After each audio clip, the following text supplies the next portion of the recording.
ప్రభునందు ప్రియమైన దేవుని బిడ్డలారా, ప్రభువైన యేసుక్రీస్తు నామములో మరొకసారి కూడా మీకు ఆహ్వానం పలుకుతున్నాం. దేవుని ప్రేమను గురించి ఒక వారం విన్నాం. దేవుని రాకడ ఎలా వస్తాడైనా ఆర్భాటముతో, ప్రధాన దూత శబ్దముతో పరలోకం నుండి వస్తాడు. ఎలా వస్తాడైనా ఆర్భాటముతో వస్తాడు, దొంగవలే వస్తాడు. గర్భిణీ స్త్రీకి ప్రసవ వేదన వచ్చినట్లుగా వస్తాడు. రెండవదిగా దేవుని బూరతో వస్తాడు. ఎక్కడ నుండి వస్తాడైనా పరలోకం, కనబడే ఆకాశము గాక, మధ్యాకాశము గాక, రెండవ ఆకాశము గాక, మూడవ ఆకాశం, అక్కడ ఉంది పరలోకం. స్వర్గం ఎక్కడుంది? కనబడే ఆకాశం గాక, మధ్యాకాశం గాక, మూడవ ఆకాశమే స్వర్గం, పరలోకం, దైవరాజ్యం, హ్యూలాదేశం. అది సియోను, అది యెరూషలేము, నూతన యెరూషలేము. సో దేవుని రాజ్యము వస్తుంది, సమయము ఆసన్నమైంది. తర్వాత ఎప్పుడు వస్తాడు? అకస్మాత్తుగా. చెప్పండి, ఆయన ఎలా వస్తాడు? అకస్మాత్తుగా. నెలలతో నిండిన స్త్రీ ప్రసవ వేదన, తింటా ఉంటుంది, తిరుగుతూ ఉంటుంది. తల్లికి తెలియదు, డాక్టర్ డేటు 15వ తారీఖు ఇచ్చి ఉంటుంది, కానీ 2వ తారీఖు 3వ తారీఖు నొప్పులు స్టార్ట్ అవుతాయి. డాక్టర్ కూడా తెలియదు. నెలలతో నిండిన స్త్రీ ఏ క్షణంలో ప్రసవిస్తాదో డాక్టర్ కూడా తెలియదు, సొంత తల్లికి కూడా తెలియదు, భర్తకు కూడా తెలియదు. అకస్మాత్తుగా ఆమెకు నొప్పులు వస్తాయి. నెలలతో నిండిన స్త్రీ ఎప్పుడు ప్రసవిస్తాదో తెలియదు. అలాగే పాపముతో నిండిన ఈ భూలోకము ఎప్పుడు అంతమైపోతాదో కూడా తెలియదు. కోతకాలం సమయం ఆసన్నమైంది, గొడవలు వేసే సమయం ఆసన్నమైంది, దేవుని రాకడ సమయము ఆసన్నమైంది. ఆయన రాకడకు ఎత్తబడుటకు మనకు కావాల్సిన క్వాలిఫికేషన్స్ మనం తెలుసుకోవాలి. ఆ తర్వాత ఎలా వస్తాడు? ఆకాశము నుండి వస్తాడు. మనం ఏమైపోతాం అప్పుడు? పాము కుసుమ విడిచినట్టుగా ఈ శరీరాన్ని, స్థూల దేహాన్ని విడిచి సూక్ష్మ దేహముతో వెళ్ళిపోతాం. ఈ మట్టి శరీరాన్ని వదిలేసి మహిమ దేహముతో వెళ్ళిపోతాం. ఈ మర్త్య దేహాన్ని వదిలేసి అమర్త్య దేహముతో ఎత్తబడతాం. ఈ శరీరము చుక్కులు బారుతుంది, బలహీనపడుతుంది, ముసలి వాడుతుంది, నీరసపడుతుంది. ఆ తర్వాత వృద్ధాప్యం వస్తుంది ఈ శరీరానికి. కానీ ఆకలి దప్పులు లేని శరీరము, వృద్ధాప్యం లేని శరీరాన్ని దేవుడు మనకు ధరింప చేస్తాడు. ఎక్కడికి పోతాము మనము? ప్రభుతో కూడా సదాకాలం కూర్చోవడానికి, ఎల్లకాలం ఆయనతో నివాసం చేయడానికి, 7 ఏళ్ల విందు మధ్యాకాశంలో ముగించుకొని, 1000 ఏళ్ల పరిపాలన భూమి మీద ముగించుకొని, తర్వాత కొత్త ఆకాశాన్ని, కొత్త భూమిని మనం చూస్తాం. మనకు మధ్యాకాశంలోనే బహుమానాలు ఇవ్వబడతాయి, బహుమతులు ఇవ్వబడతాయి. ఎంతకాలం ఉంటాం ప్రభుతో?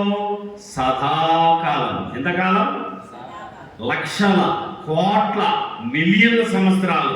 ఇక ఎల్లకాలం ఆయనతోనే ఉంటాం. ఈ శరీరాన్ని వదిలేక ఎల్లకాలం ఆయనతోనే ఉంటాం. కాబట్టి అలాంటి శరీరాన్ని దేవుడు మనకు ధరింపజేస్తాడు. రండి, మనం పరలోకానికి పోవాలంటే మనకు కొన్ని అర్హతలు ఉండాలి.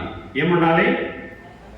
అర్హతలు తీసుకుందాము. మరి అర్హతలు మత్తయి సువార్త 5:3. మత్తయి సువార్త 5:3. ఆత్మ విషయమై దీనులైన వారు ధన్యులు, పరలోక రాజ్యము వారిది. చాలు. ఆత్మ విషయమై దీనులైన వారు ధన్యులు. దీన మనస్సు కలిగిన వాళ్ళు పరలోకం పోతారట. ఏ మనసు ఉండాలి పరలోకం పోవాలంటే? దీన మనస్సు. పరలోక రాజ్యం ఎవరిది? ఆత్మ విషయమై దీన మనస్సు కలిగిన వారిని. తగ్గించుకోవాలి. ఓ రోజు ఎలిజబెత్ మహారాణి రాత్రిపూట నా ప్రేమ రాజ్యంలో ఎలా ఉన్నారో చూద్దామని వెళ్ళిందట. వెళ్తే భయంకరమైన వర్షం వచ్చింది. ఒక ఇంటి దగ్గరికి వెళ్ళి, అమ్మ ఏదైనా గుడుకుంటే ఇవ్వండి అని అడిగిందట. సహజంగా మనం గుడికి ఇస్తామా? వాళ్ళకే కాదు కదా వర్షం, మనకు కూడా వర్షం పడుతుంది. బయటికి పోతే మనకు అవసరమే గొడుగు. మనం గొడుగులు ఏమైనా ఎక్కువ తెచ్చి పెట్టుకుంటామా? ఏదో ఒకటో రెండో తెచ్చుకొని ఉంటాం. ఆమె అడిగేసరికి ఆ ఇంట్లో వాళ్ళు ఏదో ఒక పాతగుడి ఇచ్చినారు, ఏదో ఓ పాతగుడి ఇచ్చినారు. ఇస్తే ఆ పాతగుడితో ఆ మహారాణి అంతఃపురం చేరుకుంది. తెల్లవారిన తర్వాత దాసులు, బంట్రౌతులు, సైనికులు అందరూ వచ్చి ఆమెకు బంగారు, వెండి, సాంబ్రాణి మొత్తం ఆమెకు కావాల్సినంత ధనం ఇచ్చి మహారాణి గారికి మీద గుడి ఇచ్చారు. చాలా మీకు కృతజ్ఞతలు. ఓ సాధారణమైన చిరిగిపోయిన గొడుగును కూడా తీసుకుందంటే ఈ మహారాణి దేవుడిని నమ్ముకుంది, మారు మనసు పొందింది, బాప్తిస్మం పొందింది. ఒక పక్షి పైకి ఎగరాలంటే 2 రెక్కలు కావాలి. ఒక పక్షి పైకి ఎగరాలంటే ఏముండాలి? 2 రెక్కలు ఉండాలి. ఒక రైలు ప్రయాణం చేయాలంటే 2 పట్టాలు ఉండాలి. ఒక వ్యక్తి పరలోకానికి పోవాలంటే ఒకటి మారు మనసు ఉండాలి, 2 బాప్తిస్మ అనుభవము ఉండాలి. బాప్తిస్మం తీసుకోకపోతే నువ్వు పరలోకానికి పోలేవు. నువ్వు ఎన్నిసార్లు చర్చికి వచ్చిన ప్రయోజనము ఉండదు. ఒకడు కొత్తగా జన్మించితేనే కానీ వాడు పరలోక రాజ్యంలో ప్రవేశించలేడు. ఒకడు నీటి మూలముగా, ఆత్మ మూలముగా జన్మించాలి. చదవండి యోహాను సువార్త 3వ అధ్యాయం. యోహాను సువార్త 3వ అధ్యాయం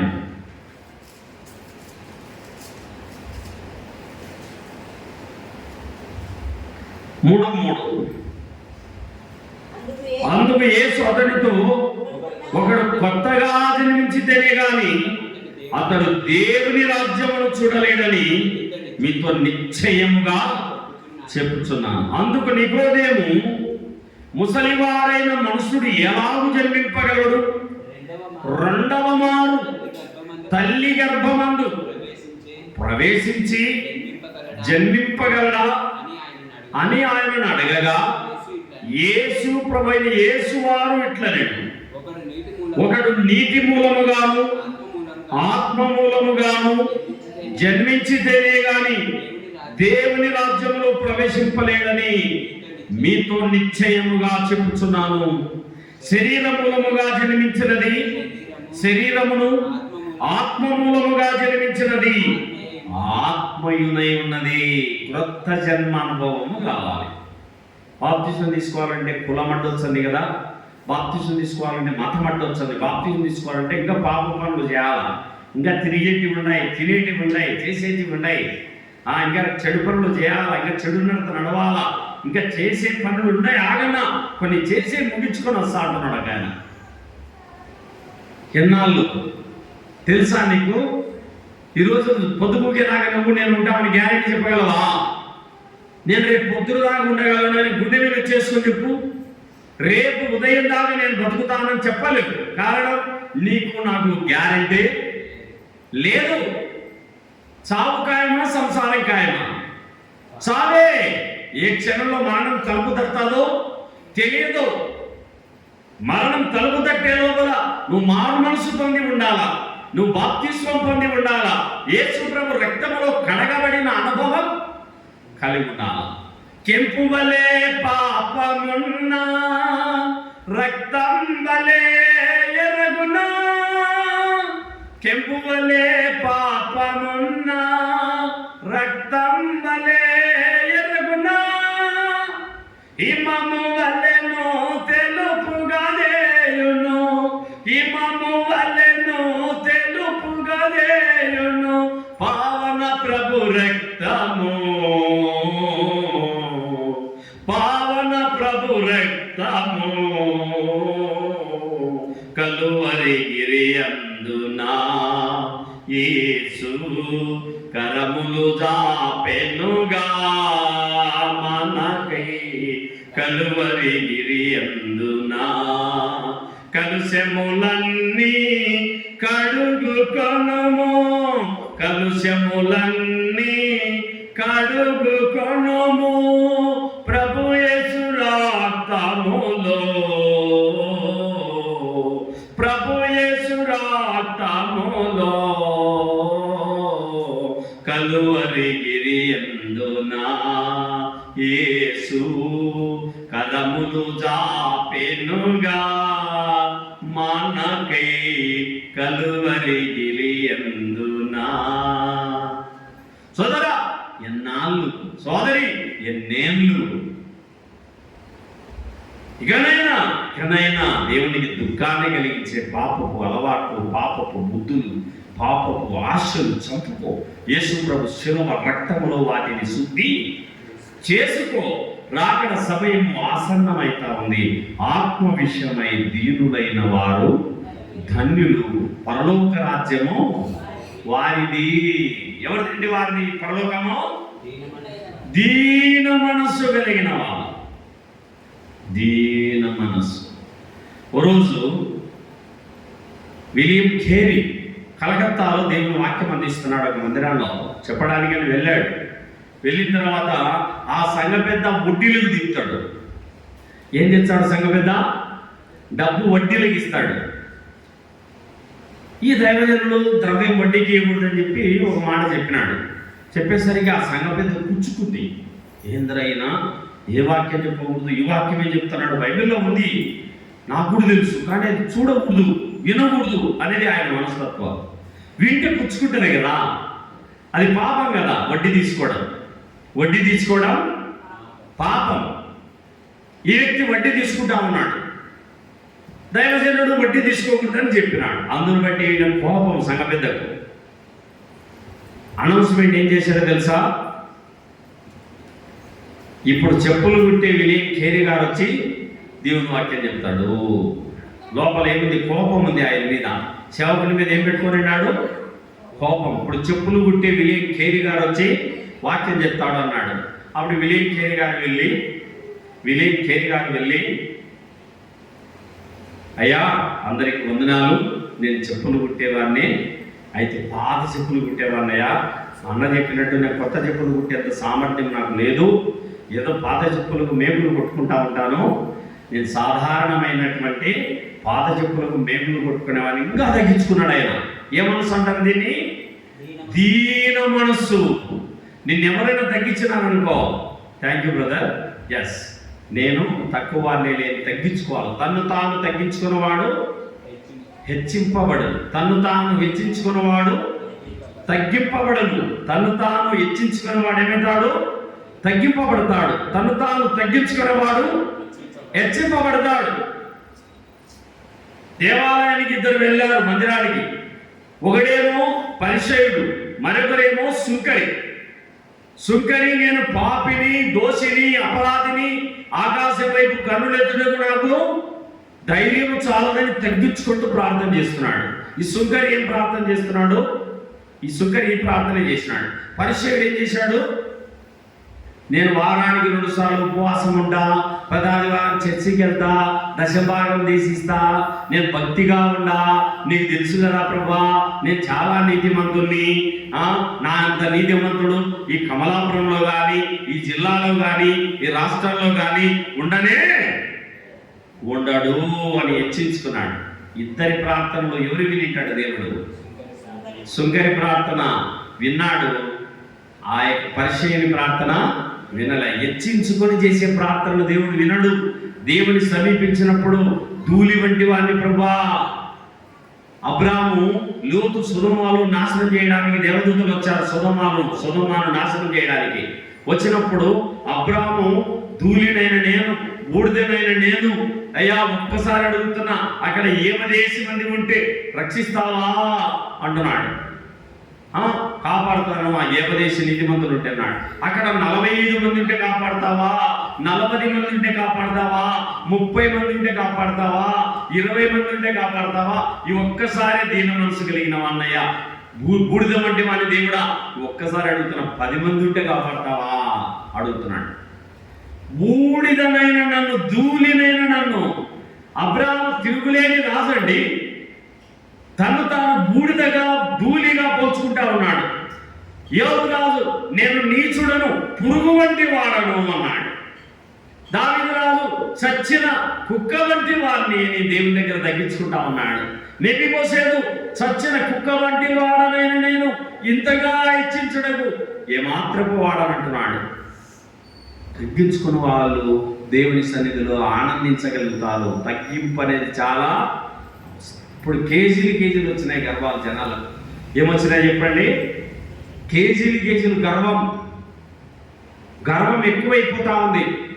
భయంకరమైనటువంటి గర్వం, లెక్కలేనంత గర్వం ఉంది జనాల్లో. ఇప్పుడు ఏ ఇంటికి వాడే పెద్ద, ఎవరికి వారే పెద్ద, పెద్ద చిన్న గురువు దైవం అనేది లేదు. సేవకులు అంటే విలువ లేదు, గ్రామ పెద్దలు అంటే విలువ లేదు, అమ్మా నాన్న అంటే విలువ లేదు. కన్నులు నెత్తికి వచ్చిన వారి తరం కలదు. ఏమొచ్చినాయంటే కన్నీ పైకి కన్నులు ఏమన్నాయంట, కన్నులు నెత్తికి ఎక్కినాయంట. కన్నులు ఎక్కడికి ఎక్కినాయమ్మా? కన్నులు నెత్తికి ఎక్కిన రోజులు వచ్చినాయి. ఇప్పుడు జనాలకు అందరికి నెత్తి మీద ఉన్నాయి కన్నులు. ఏడున్నాయి? కన్నులు నెత్తికి ఎక్కినాయి. లెక్క చేయడంలే. ఒకప్పుడు అత్తమామ గారిని లెక్క చేసేవారు, తల్లిదండ్రులు లెక్క చేసేవారు, పెద్దలను లెక్క చేసేవారు, టీచర్స్ అంటే భయపడేవాళ్ళు, పాస్టర్ అంటే రెస్పెక్ట్ గౌరవం ఉండేది. విలువలు ఏమైపోయినాయి? మన రాను దిగజారిపోతా ఉన్నాయి. భయాలు ఏమాత్రం లేకుండా తగ్గిపోయినాయి. కాబట్టి ఇక్కడ మనం గమనించినట్లయితే ఆత్మ విషయమై దీనులైన వారు ధన్యులు, పరలోక రాజ్యము వారిది. లూకా సువార్త 6:20 చదవండి. లూకా 6:20. లూకా సువార్త 6వ అధ్యాయము 20వ వచనం. అంతటా ఆయన కంటిన్యూ చదువు బాబు. అంతటా ఆయన తన శిష్యుల చుట్టూ పారదూచి ఇట్లనండి, వీధులైన మీరు ధన్యులు, దేవుని రాజ్యము మీది. ఇప్పుడు ఆకలి కొనుచున్న మీరు ధన్యులు, మీరు తృప్తి పడదు. ఇప్పుడు ఏడ్చుచున్న మీరు ధన్యులు, మీరు నవ్వుదురు. మనుష్య కుమారుని నిమిత్తము మనుషులు మిమ్మల్ని ద్వేషించి వెలివేసి నిందించి మీ పేరు చెడ్డదని కొట్టివేయినప్పుడు మీరు ధన్యులు. ఆ దినమందు మీరు సంతోషించి గంతులు వేయుడు. ఇక్కడ దేవుడు ఏమంటున్నాడు? బీదలైన మీరు ధన్యులు, దేవుని రాజ్యము మీది. పేదలది పరలోకం. ఎవరిదండి పరలోకం? పేదలది. ఇల్లు లేదే, కమ్మలు లేదే, శంపసారలు లేవే, ఒంటి కూర చేయలేదే, నల్లపూసలు చేయలేదే, వడ్డానం లేదే. ఇప్పుడప్పా ఇవన్నీ కొనుక్కునేది, ఇవన్నీ ఇంకా రాళ్ళు చేసుకుని చూడమేనా, నాకెప్పుడు దొరుకుతాయి, నేనెప్పుడు కొంటా.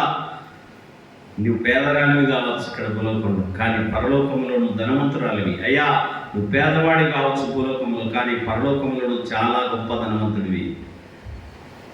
దేవుడు రాయించాడు, రికార్డ్ చేయించాడు బైబిల్లో. బీదలైన మీరు ధన్యులు. ఎవరంట ధన్యులు? బీదలు ధన్యులట. దేవుని రాజ్యం మీదే. ఇంత మంచి మాట చెప్తున్నాడు అది దేవుని వాక్యం. ప్రభు ధైర్యపరుస్తున్నాడు, మనల్ని ఆదరిస్తున్నాడు. లూకా సువార్త 9:62. లూకా 9:62.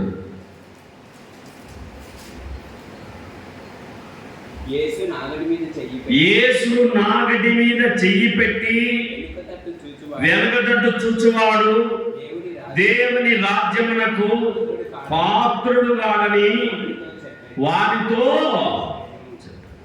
దేవుని రాజ్యానికి పాత్రులు ఎవరండి? దేవుని నమ్ముకున్నాక, మారమనసు పొందినాక దేవుని కోసం నిలబడాలి. కష్టాలు వచ్చినా నష్టాలు వచ్చినా, కలిమియందు లేమియందు, సుఖమనందు దుఃఖమందు, ఆరోగ్యమందు అనారోగ్యమందు ఎలా ఉండాలి? యోగరాజు ఎట్టున్నాడు? గొర్రెలు పోయినాయి, గొడ్డెలు పోయినాయి, ఏనుగులు పోయినాయి, గుండ్రాల్లో మలిసినాయి, భూమిలో ఒళ్ళంతా కురుపులు, బూడిద వేసుకుంటా ఉన్నాడు, చిల్లపెంకుతో గీక్కుంటా ఉన్నాడు, గానిపట్ట కట్టుకున్నాడు, నెత్తిన బూడిద పోసుకుంటా ఉన్నాడు. ఎన్ని పోయినా 3,000 గొర్రెలు పోయినాయి, 500 జతలు ఇడ్లు పోయినాయి. యావదాస్తి పోయినా దేవుని స్తుతించినాడే కానీ నోటి మాటతో కూడా పాపము. నాగటి మీద చేసేసాడు. ఇక దేవుడు నమ్మిన తర్వాత ఆరము పారము, కష్టమో సుఖమో ఏమైనా సరే ఇక దేవుని రాజ్యం పోనే పోవాలి. ఆదివారం వచ్చిందండి, ఆదివారం ఎక్కడ కనబడాలి? మనం దేవుని సన్నిధిలో కనబడాలా, దేవుని మాటలు వినాలా, దేవుని పాటలు వినాలా, దేవుని స్తుతించు మనం ముందుకు. నాగటి మీద చెయ్యి పట్టి వెనకతట్టు చూచువాడు దేవుని రాజ్యమునకు. తర్వాత ఏం రాయబడింది? అపొస్తలుల కార్యములు 14:22. అపొస్తలుల కార్యములు 14:22.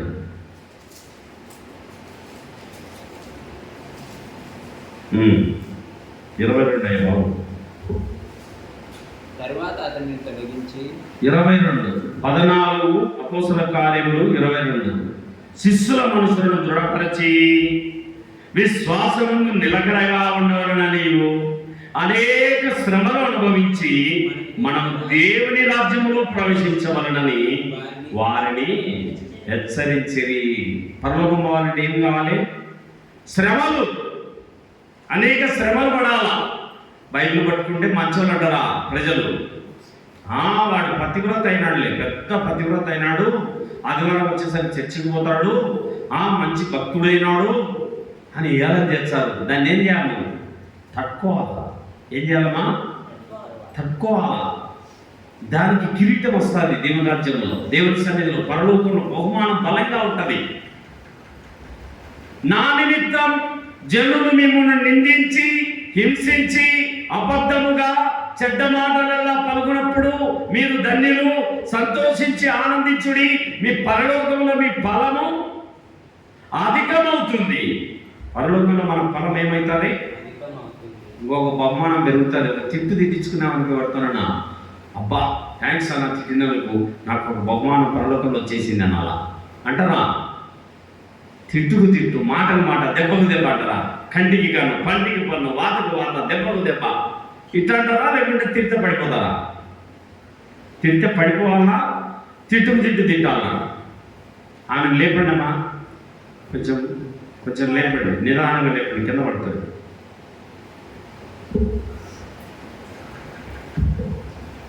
కాబట్టి మనం గమనిస్తే మందిరంలో ఫ్యాన్లు ఉంటాయి కాబట్టి మనసుతో నిద్ర పడుతుంది. ఇక సైతానం విననేది. వాక్యం బాగా విన్నామనుకో ఆరోగ్యం, ఒంటిలో ఆరోగ్యం వస్తుంది, ఎముకలకు సత్తు వస్తుంది, మనసుకు ఉల్లాసం వస్తుంది, శరీరానికి ఆరోగ్యం వస్తుంది. విననీయదు సైతానికి వచ్చి నీకు లాక్ చేసేస్తుంది. చెవులు బీగాలేసుకో వాక్యం వినకూడదు.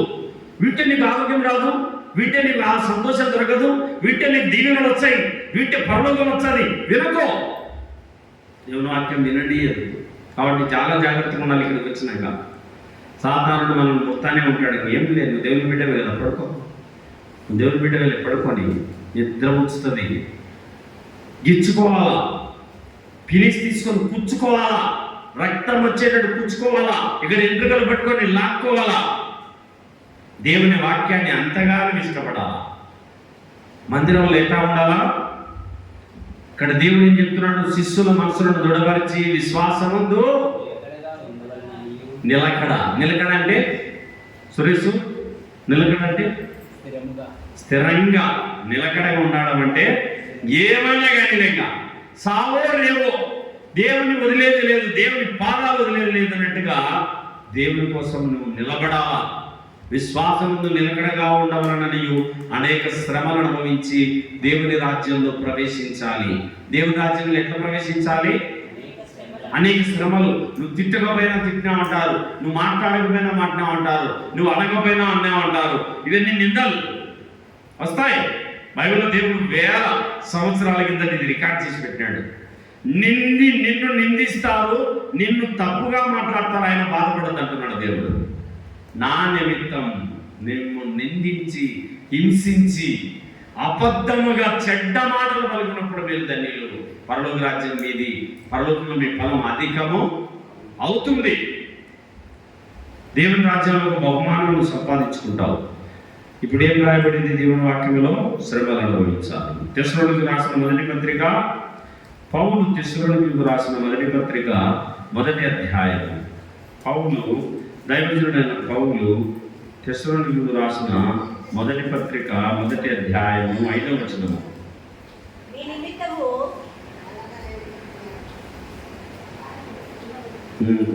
మొదటి తెస్సలోనికీయులకు రాసిన పత్రిక మనం ఏం చదువుతున్నాం? 2వ పత్రిక, దయతో క్షమించండి, తెస్సలోనికీయులకు రాసిన 2వ పత్రిక 1వ అధ్యాయము 1. దేని కొరకు మీరు శ్రమ పడుచున్నారు? ఆ దేవుని రాజ్యములకు మీరు యోగ్యులని ఎంచబడు నిమిత్తం మీరిట్లు ఓర్చుకొనుట దేవుని న్యాయమైన తీర్పులకు స్పష్టమైన సూచన ఉన్నది.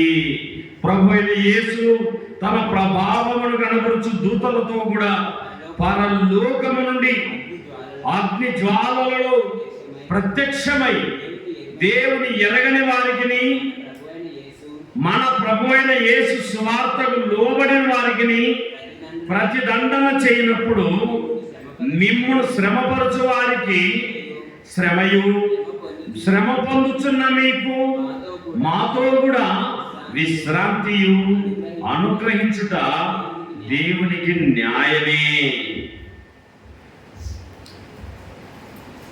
పరలోకము నుండి దేవుడు అగ్ని జ్వాలలను ప్రత్యక్షమవుతాడంట.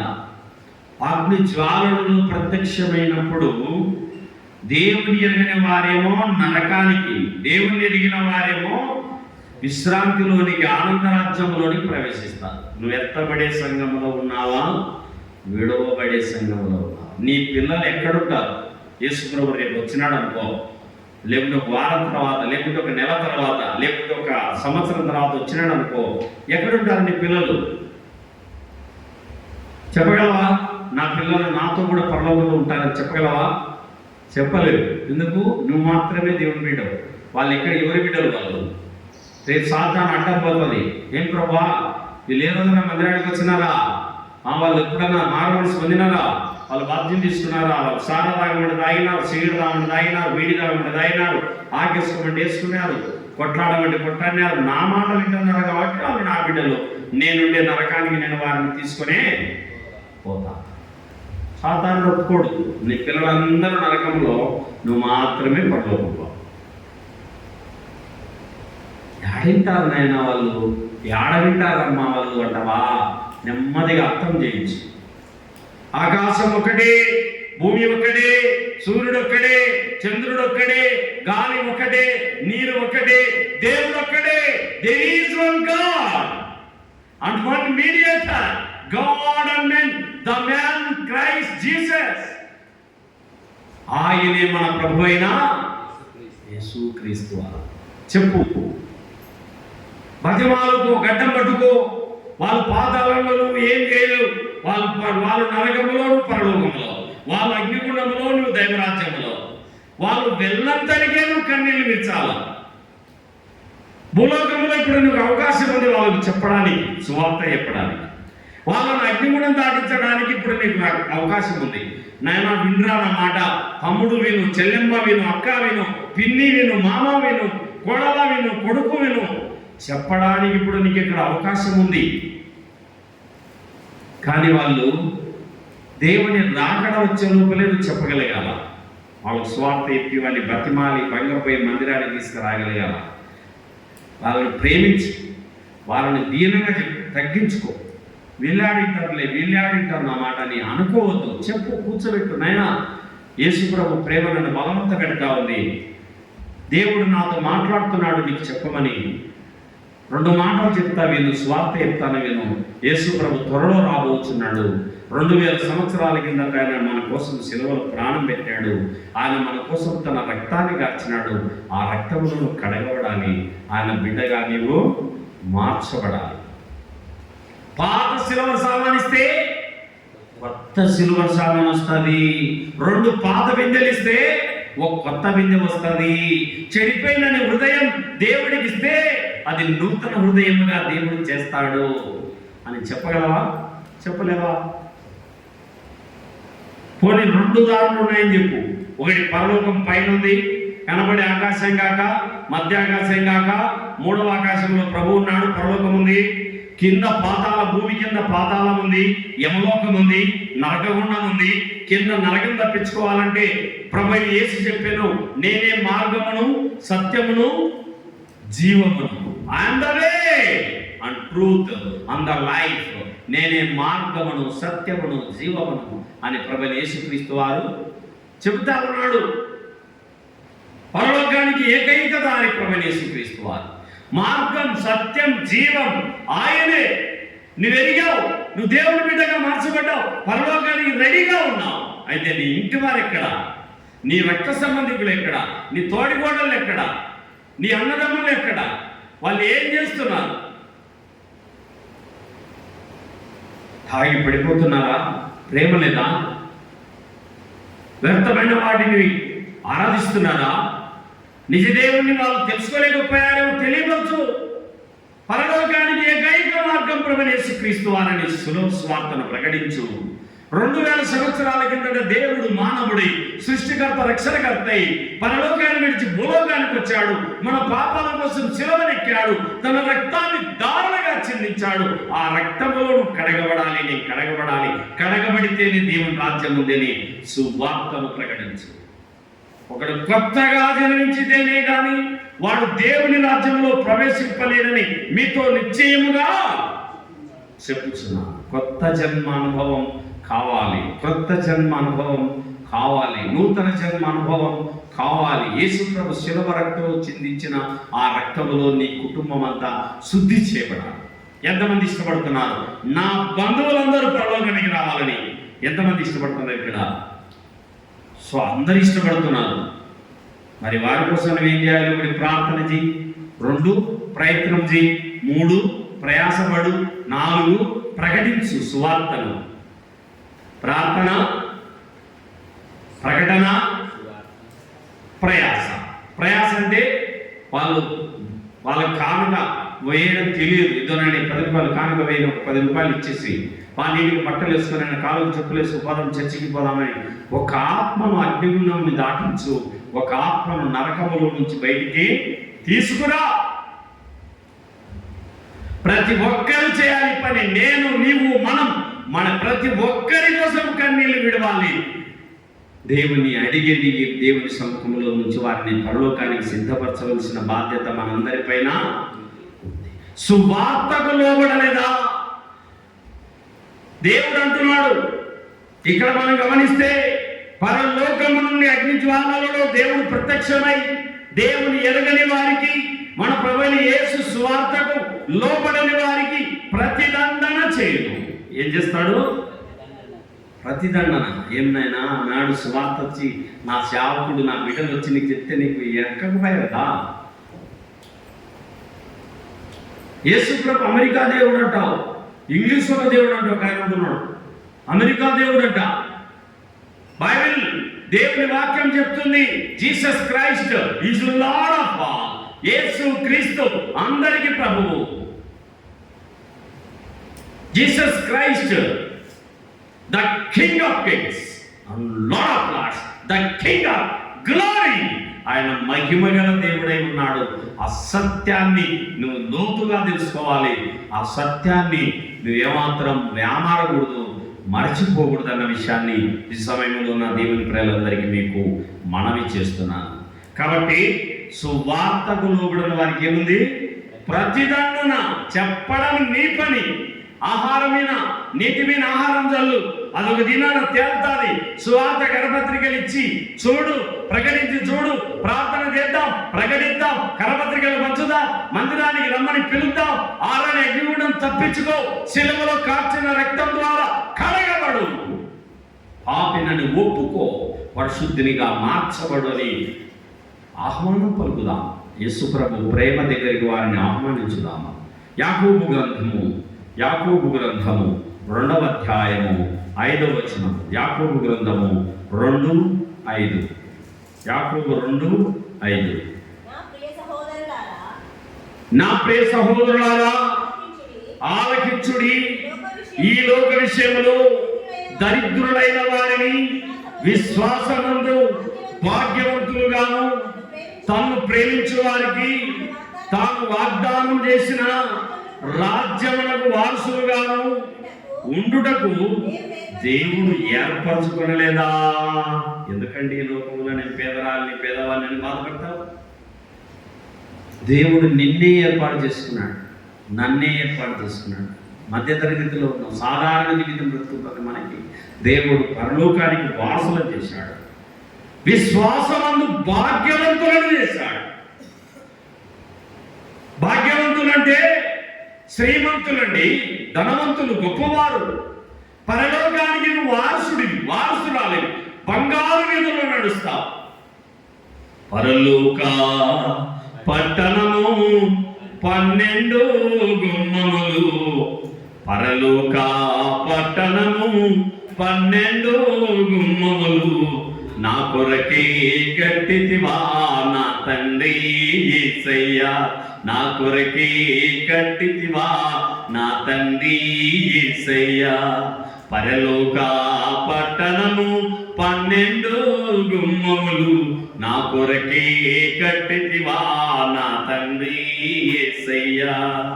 ముత్యాలు రతనాలు వజ్రాలు వైడూర్యాలు, ముత్యాలు రతనాలు వజ్రాలు వైడూర్యాలు నా కొరకే కట్టితివా నా తండ్రి యేసయ్యా, నా కొరకే కట్టితివా నా తండ్రి యేసయ్యా. సూర్యుడుండడు చంద్రుడుండడు ఆకలుండదు దప్పికుండదు, సూర్యుడుండడు చంద్రుడుండడు ఆకలుండదు దప్పికుండదు, నా కొరకే కట్టితివా నా తండ్రి యేసయ్యా, నా కొరకే కట్టితివా నా తండ్రి యేసయ్యా. పరలోక పట్టణము 12 గుమ్మములు, పరలోక పట్టణము 12 గుమ్మములు నా కొరకే కట్టితివా నా తండ్రి యేసయ్యా, నా కొరకే కట్టితివా నా తండ్రి యేసయ్యా. 2026 సంవత్సరాల నుండి కన్స్ట్రక్షన్ జరుగుతుంది. 2026 సంవత్సరాల నుంచి నీ కోసం పరలోకములో ఇల్లు కట్టబడుతుంది. వజ్ర వైడూర్య మరగత మాణిక్యములతో నానావిధ రత్నాలతో కాంపౌండ్ కట్టబడుతా ఉంది. బంగారు వీధుల్లోనూ ప్రయాణం చేయబోతున్నావు. పరలోకం పోవాలంటే ఏముండాలి? దీన మనస్సు. మొట్టమొదటిగా ఏముండాలని చెప్తున్నాడు? దీన మనస్సు. రెండవదిగా పరలోకం ఏమన్నది? బీదలది పరలోకం. పరలోక రాజ్యము బీదలైన మీరు ధన్యులు, పరలోక రాజ్యము మీది. పరలోకం పేదవాళ్ళదే.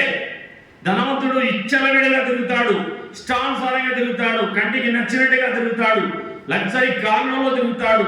పరలోకం ధనవంతులు సూది బెజ్జములో ఒంటె దూరదట. సూది బెజ్జములో ఒంటైనా దూరుతాది కానీ పరలోకంలో ధనవంతుడు ప్రవేశించలేడు అని దేవుడు చెప్తున్నాడు. పరలోకం పోవాలంటే ధనవంతులకు ఛాన్స్. బీదలైన మీరు ధన్యులు, పరలోక రాజ్యము మీది. తర్వాత ఏమంటున్నాడు? నాగటి మీద చెయ్యి పెట్టి వెనక తట్టు చూసేవాడు దేవుని రాజ్యానికి పాత్రుడు. దేవుని నమ్మినాక, మార మనసు పొందినాక ఆదివారం బల్లలో చేయవేయాలి. శిలువలో గార్చిన రక్తంతో కడగబడి శుద్ధి చేయబడతా ఉండాలి. అపోస్తలుల బోధ, సహవాసము, రొట్టె విరుచుట, ప్రార్థన చేయుట, ఎడతెగని అనుభవము కలిగి ఉండాలి. కుటుంబ ప్రార్థన కూడా కలిగి ఉండాలి. మన పిల్లలకు మనం ఎక్కడ అలవాటు చేస్తున్నాం చెప్పండి? ఈరోజు మా పిల్లలు లేయకుండా ఈరోజు కూర్చుతున్నారంటే కారణం వాళ్ళని ఎక్కడ కొట్టాము. రోజు 1 గంట కుటుంబ ప్రార్థనలో కూర్చోబెట్టాము. మనం అక్కడ అలవాటు చేయాలి. కుటుంబ ప్రార్థనలో కూర్చోబెట్టి పాటలు పాడించాలా, ప్రార్థన చేయించాలా, స్తుతులు పలికించాలా, బైబిల్ చదివించాలా. అక్కడ అనిగినారనుకో ఇక్కడ కూడా అనుకుంటారు, అక్కడ తిరుగుతానేననుకో ఇక్కడ కూడా తిరుగుతూ ఉంటారు. కుటుంబ ప్రార్థన చాలా చాలా అవసరం కుటుంబానికి. కొర్నేలి తన ఇంటి వారంతో ఏం చేస్తున్నాడు చూడండి. కూర్చొని అపోస్తలుల కార్యముల గ్రంథం 10వ అధ్యాయం, అపోస్తలుల కార్యము 10 మొదటి వచనం. ఇటలీ పటాలంలో పడిన పటాలములో శతాధిపతి అయిన కొర్నేలి అను భక్తిపరుడొకడు కైసరయలో ఉండెను. అతడు తన ఇంటి వారందరితో కూడా దేవుని యందు భయభక్తులు గలవాడై ఉండి ప్రజలకు బహుధర్మము చేయించు ఎల్లప్పుడూ దేవునికి ప్రార్థనలు చేయవాడు. కుటుంబ ప్రార్థన. కొర్నేలి ఏం పెట్టుకొని ఉన్నాడు?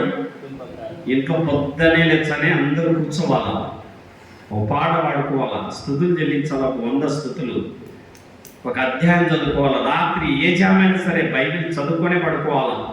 ఒక అధ్యాయం చదువుకొని 100 స్తుతులు చెల్లించి అందరి నోరు ఇప్పి ప్రార్థన చేయించాలా, అక్కడ అలవాటు చేయాలి. పిల్లలు చేస్తారా? తల్లులు కుటుంబ ప్రార్థన ఈ రోజు నుండి అలవాటు చేసుకుంటారా? రాత్రి 10, 9 అవుతుంది, అబ్బో ఈ టైంలో ఏం ప్రార్థనలు, ఏమనుకుంటాడు దేవుడు, ఏమనుకోలేదు, పడుకోండి అని అంటారా? అట్లా అనుకోకూడదు. కూర్చోండి, లేచి కూర్చోండి, ముఖం మీద నీళ్లు చల్లి పిల్లలు కూర్చోబెట్టుకోండి, మనం కూర్చొని ఓ పాట పాడుకొని స్థుతులు చెల్లించి ఒక అధ్యాయం చదువుకొని, ప్రభువా మేము పడుకుంటున్నామా, పడగల చుట్టూ నీ కాపుదల దయచేనానని దేవునికి అప్పగించుకొని పడుకోవాలా. దేవుని సన్నిధికి మనకు చాలా అవసరం. నాగటి మీద చెయ్యి పెట్టి వెనగదట్టు చూసువాడు దేవుని రాజ్యానికి పాత్రుడు కాడు. ఇంకేం రాయబడిందండి? విశ్వాసమందు నిలకడగా ఉండాలి. అపోస్తల కార్యములో విశ్వాసమందు నిలకడగా ఉండాలి. అనేక శ్రమలు అనుభవించి దేవుని రాజ్యములో ప్రవేశించాలి. శ్రమలు మనకు సిరులు, శ్రమలు మనకు ఎరువులు, శ్రమలు మనకు పరలోకపు సోపానాలు, శ్రమలు మనకు దేవునితో గడిపేదానికి ఆసనం అవుతాయి. శ్రమలు మనకు దేవుని సన్నిధిని ప్రకాశింపజేస్తాయి. ముళ్ళు గుచ్చుకున్నప్పుడు అమ్మా అంటాం, కష్టం వచ్చినప్పుడు ప్రభువా అంటాం. కాబట్టి శ్రమలు మనకు దేవుని సన్నిధిని సమీపించడానికి గొప్ప అవకాశాలుగా ఉంటాయి. కాబట్టి విశ్వాసమును నిలకడగా ఉండవాలని అనేక శ్రమలు అనుభవించి దేవుని రాజ్యంలో ప్రవేశించాలని పౌలు ఆనాటి దేవుని ప్రేరణకు హెచ్చరిక చేస్తున్నాడు. ఇంకేమంటున్నాడు? విశ్వాసులకు శ్రమలు వచ్చినప్పుడు భాగ్యవంతులట. పరలోకంలో భూలోకంలో పేదవాళ్ళే కావచ్చు, పరలోకంలో వాళ్ళు ఏమైనారు? భాగ్యవంతులుగా ఉన్నారు. దరిద్రులు భాగ్యవంతులుగా చేయబడ్డారు. దేవుని సన్నిధిలో ఎంత ఆనందాన్ని మనం అనుభవిస్తున్నాం, ఎంత సంతోషాన్ని మనము అనుభవిస్తున్నాం. దానియేలు గ్రంథము 2:44. దానియేలు గ్రంథము 2:44 చదవండి, ముగించుకుందాం.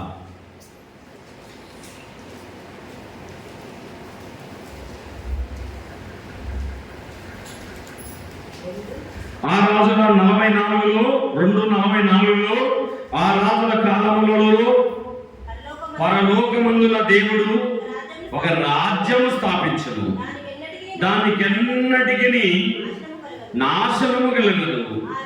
ఆ రాజ్యము దాని పొందిన వారికి గాక మరెవరికి చెందదు. చాలు. మారు మనసు పొందిన వాళ్ళకి పరలోకం ఇస్తాడు, అది అందరికీ చెందదు. బాప్తిసం తీసుకున్న వాళ్ళకు మాత్రమే పరలోకము. మారు మనసు పొంది శ్రమలు తట్టుకొని, బాధలు తట్టుకొని, నిందలు తట్టుకొని, కష్టాలు తట్టుకొని ప్రభు కోసం ఆదివారం వర్షం వచ్చినా, మరి ఎండాకాలమైనా చలికాలమైనా 1000 రూపాయల కూలి వచ్చినా పనులు వదిలేసుకొని ప్రభు కోసం దేవుని సన్నిధిని మనం ప్రేమించాలి. అప్పుడే దేవుడు మనలను ఆశీర్వదిస్తాడు. ఇక్కడ ఏమంటున్నాడు? దేవుడు రాజ్యాన్ని, పరలోకమందున దేవుడు రాజ్యాన్ని స్థాపిస్తాడు, దానికి ఎన్నటికీ నాశనం లేదు. ఆ రాజ్యం దాన్ని పొందదగిన వారికి తప్ప మరెవరికి చెందదు. ఎంత మంచి మాట రాయించాడు దేవుడు ఈ వచనం. కనుక మన దేవుని రాజ్యాన్ని మనం పొందాలంటే ఏం కావాలి? తగ్గించుకోవాలి. ఆత్మ విషయమై దీనులైన వారు, దీన మనస్సు అంటే పరలోకం ఇదే. దీన మనస్సు, తగ్గింపు మనస్సు, నలిగిన మనస్సు, విరిగిన మనస్సు, ఇది కావాలంటే దేవుని ప్రేలకి. ఇది చాలా మంది పోతుంది, గుణం పోతుంది, నేర్పుకొని తిరుగుతున్నారు. కన్నుట నెత్తికెక్కినాయి. భయం, భక్తి లేకుండా, ప్రార్థన లేకుండా, ఆరాధన లేకుండా, వాళ్ళలో చేయి వేయకుండా, విచ్చలవిడిగా లోకములు ఉన్న అలవాటు, లోకములు ఉన్న పద్ధతులు, ఆదివారం వచ్చి బంధువులు పిలిచిపోతారు. సిగ్గు లేదు. దేవుని సన్నిధి కంటే బంధువులు ఎక్కువనా? నీకు పండగలు ఎక్కువనా? ఫంక్షన్లు ఎక్కువనా? శిలవలో చిందించిన ప్రాణం పెట్టిన దేవుని కంటే ఏమి ఎక్కువ కాదు. ఇక ఆదివారం పోవడానికి కనీసం సెన్సు లేదా, నీకు బుద్ధి లేదా, జ్ఞానం లేదా? నా దేవుని కంటే ఇది ఎక్కువ కాదన్న కనీస ఆలోచన నీకు రాదా? సోదరి, ఆదివారమున ప్రయాణాలు, ఆదివారమున ఫంక్షన్లు, ఆదివారమున టూర్లు, ఆదివారమున చేయకూడదు. ఆదివారం ఎక్కడ దినం? ప్రభు దినం, ప్రభుతో గడపవలసిన దినం. ప్రాణం పెట్టిన దేవుణ్ణి, ఆయన త్యాగాన్ని, యాగాన్ని నెమరు వేసుకోవలసిన దినం. కనుక పరలోకానికి పోవాలంటే క్వాలిఫికేషన్స్ ఏంటి? చివరిగా ముగించుకుందాం. పరలోకానికి వెళ్ళాలంటే అర్హతలు: ఒకటి, దీన మనస్సు. స్వర్గానికి పోవాలంటే ఏముండాలి? దీన మనస్సు. 2, అధిక శ్రమ. నాగటి మీద చెయ్యి బట్టి వెనకదట్టు చూడకూడదు. 3, బీదలైన మీరు ధన్యులు, పరలోక రాజ్యం మీది. 4, నూతన జన్మ ఉండాలి, క్రొత్త జన్మ అనుభవము ఉండాలి. అట్టి కృపను దేవుడు మనకు దయచేయుగాక. ప్రభు ప్రేమను జ్ఞాపకం చేసి, ప్రభావి రాకడని గురించి కొన్ని విషయాలు విన్నాము. త్వరలోనూ రాబోచున్నాం. ఇదిగో నేను త్వరగా వచ్చుచున్నాను, ఇదిగో నేను త్వరగా వచ్చుచున్నాను, ఇదిగో నేను త్వరగా వచ్చుచున్నానని గత వారం ధ్యానించాము. అందులో ఈరోజు కూడా పరలోకానికి పోవాలంటే అర్హతల గురించి కొన్ని విషయాలు ధ్యానించాము. దీన మనసు కలిగి ఉండాలి, విరిగిన మనసు కలిగి ఉండాలి, నలిగిన మనసు కలిగి ఉండాలి, నూతన జన్మ అనుభవం కలిగి ఉండాలి, దయారసమైన సేవ చేయాలి. దేవా, దృఢమైన మనస్సు, నాగటి మీద చేయబట్టి వెనకదట్టు చూడకూడదు. దేవా, అనేక శ్రమలు అనుభవించి నీ రాజ్యంలో ప్రవేశించాలి. దేవా, విశ్వాసమందు భాగ్యవంతులుగా మేము చేయబడాలి. లోకాచారాలు, లోక పద్ధతులు, లోక పండుగలు, లోక పెళ్లిళ్ళు మేము వాటిని ఆచరించకూడదయ్యా. ఆదివారం నా దేవుని కంటే ఏది ఎక్కువ కాదు, ప్రాణం పెట్టిన నా దేవుని కంటే ఏది ఎక్కువ కాదు. నా దేవుని సన్నిధిని తప్ప నేను ఆదివారం ఎక్కడికి పోనన్న ఒక నిబంధన చేసుకునే బిడ్డలుగా మమ్మల్ని చేసినందుకు నీ స్తోత్రాలు. నీ ప్రేమను, నీ త్యాగాన్ని, నీ యాగాన్ని, నీవిచ్చిన అమూల్య రక్షణను తలపోయించి నీకు స్తోత్రాలు చెల్లిస్తున్నా. దీన మనస్సు, విరిగిన మనస్సు, నలిగిన మనస్సు, నూతన జన్మ అనుభవం కలిగి ఉండాలని హెచ్చరిక చేసినందుకు నీకు స్తోత్రాలు. అనేక శ్రమలు అనుభవించి దేవుడి రాజ్యంలో ప్రవేశించాలి కనుక శ్రమలు, సిరులు, శ్రమలు, ఎరువులు, శ్రమలు మాకు పరలోకపు సోపానాలు. శ్రమ కలుగుతా నాకు మేలాయను అన్నాడు. శ్రమ కలగక ముందు నేను త్రోవ విడిచి తిని, ఇప్పుడైతే నేను నీ వాక్యం అనుసరించి నడుచుకుంటున్నాను అని దావీదు మహారాజు అంటున్నాడు. కనుక నీ ప్రేమకై నీకు స్తోత్రాలు. ఈ లోకంలోనైనా జీవిత కాలం అంతా నిన్ను చూస్తూ, నీ ప్రేమను చూస్తూ ముందుకు సాగుటకు కృపను దయచేయమని, పరలోకానికి మేము సిద్ధమయ్యాము. అంతేకాదు మా బంధువులను, మా ఆప్తులను, మా స్నేహితులను, మా అన్నదమ్ములను, మా అక్క చెల్లెలను, మా రక్త సంబంధికులను, మా కాలనీ ప్రజలను ఒక్కొక్కరిని నీ రాజ్యానికి సిద్ధపరచడానికి కృప దయచేయము. నీ ద్వారా బహుమతులు పొందడానికి కృపను దయచేయండి. యేసు ప్రభు మహిమ కలిగిన నామమున దీన మనసుతో వేడుకొడుచున్నాము తండ్రి. ఆమేన్, ఆమేన్, ఆమేన్. అందరికీ